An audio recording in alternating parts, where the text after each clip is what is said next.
Hello, and today's title broadcast is Inside the Robot, the Future of Surgical Instruments. And welcome back to Inside the Robot, the broadcast where we explore the tools that make modern surgery possible, and occasionally make jokes that would get us kicked out of the real operating room. I'm your host, Lauren, and today we're talking about robotic surgical instruments, the high-tech tools that lead surgeons operate with the precision of video game champion, minus the energy drinks. Our thesis today: robotic surgical instruments improve precision, patient outcomes, but they also create new challenges in cost, training, and maintenance. Let's dive in before the robots start asking for a lunch break. What are robotic surgical instruments?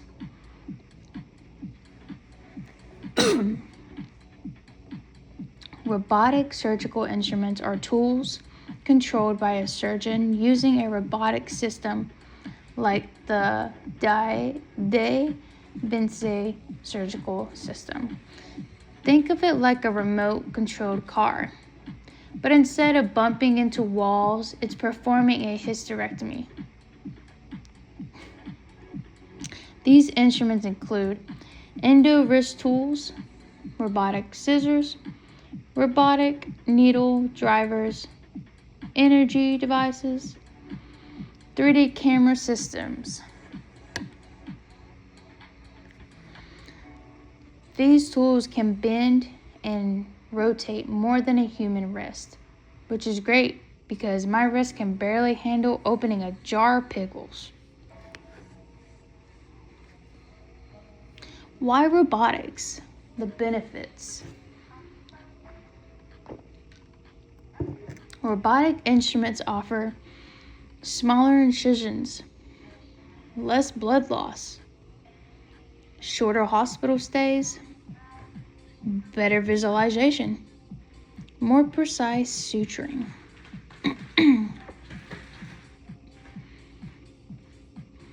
Peer-reviewed studies show robotic surgery often leads to fewer complications.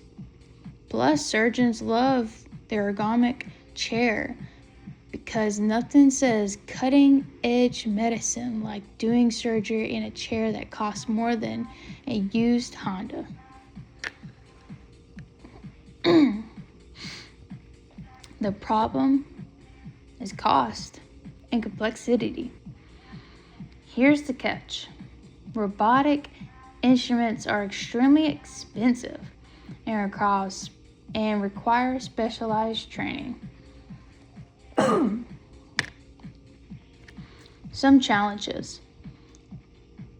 Instruments expire after 10 uses, like milk, but way more expensive. Replacement tools cost hundreds to thousands each. Training takes time, money, and patience. Requires certified technicians, not your cousin who fixes computers sometimes. If you ever wonder why hospitals charge $40 for a Band-Aid, well, now you know.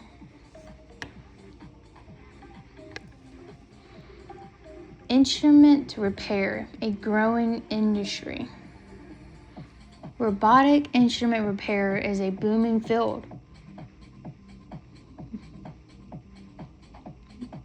Repair techs must test electrical components, recalibrate joints, replace cables, and check insulation.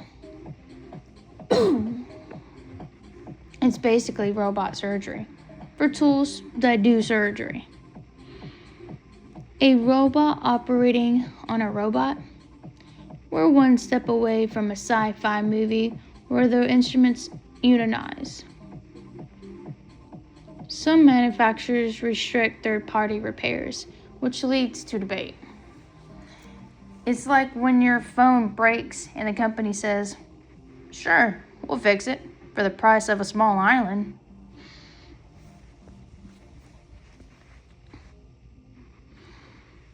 Training and safety. Robotic instruments require special handling and sterile processing. SPD techs must use low pressure water, use delicate brushes, inspect for micro cracks, test insulation. These tools are so sensitive that if you look at them the wrong way, they file a complaint. AORN say robotic tools are among the highest risk instruments, which is wild because they look like tiny metal dinosaurs. The human factor. Surgeons and SPD techs. Let's talk about the people behind the instruments. Surgeons. Surgeons must learn hand-eye coordination, console controls, camera navigation, wrist accumulation. It's like learning to drive. If the car cost $2 million and the passengers were uncautious. SPD techs. These techs must clean delicate joints, avoid damaging cables, follow strict IFUs, document every step. They're basically the robot's babysitter, except the robot doesn't nap.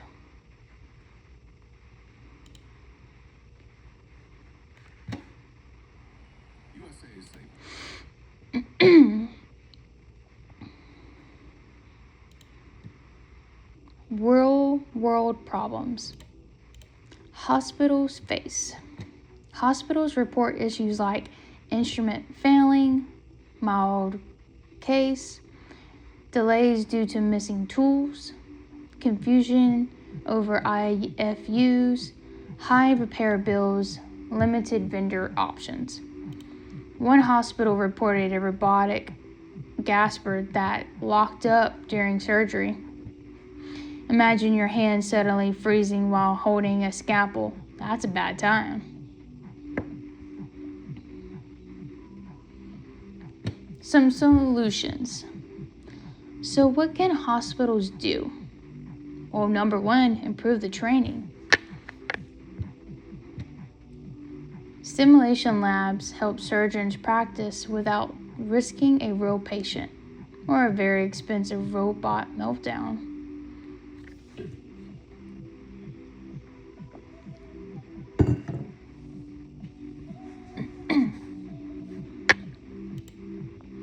Standardized inspection would be number two.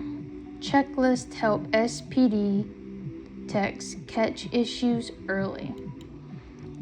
Think of it like a pre-fight checklist, except the plane is a robot arm holding a scalpel.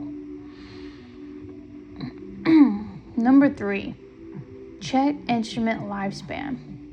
Digital tracking prevents overuse.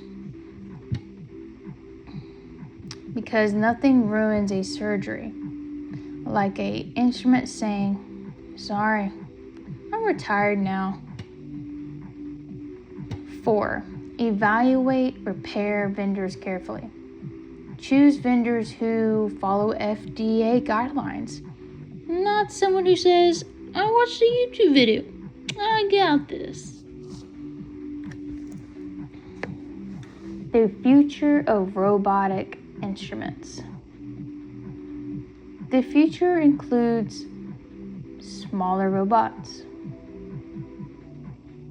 cheaper instruments, AI-assisted movement, self-diagnosing tools, more competitive in the market.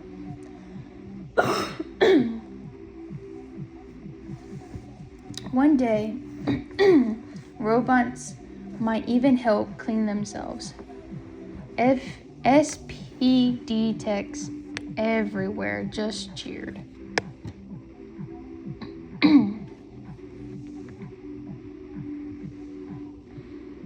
Let's wrap it up. Here are some key takeaways from today. Robotic instruments improve precision.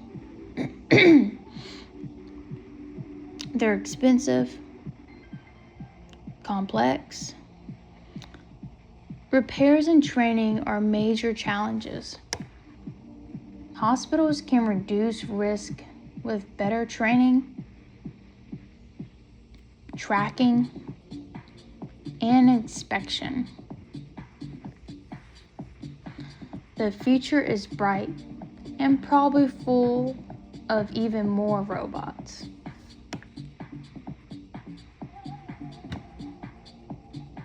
Well, thanks again for joining me on Inside the Robot. If you enjoyed this episode, hit like, subscribe, and share it with someone who loves surgery, robots, or jokes about both.